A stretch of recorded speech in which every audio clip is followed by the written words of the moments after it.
காபாவை காணக்கண் கோடி வேண்டும் காபாவை அச்சு காட்சிக்கு இணையாக உலகில் எதுவுமே இல்லை காணக்கண் கோடி வேண்டும் காபாவை அச்சு காட்சிக்கு இணையாக உலகில் எதுவுமே இல்லை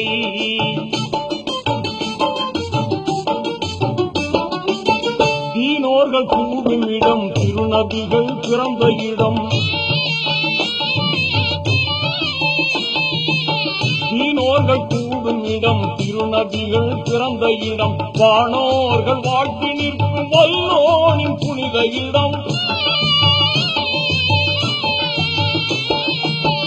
இதயம் கவரும் இடம் இன்பம் எல்லாம் பொங்கும் இடம்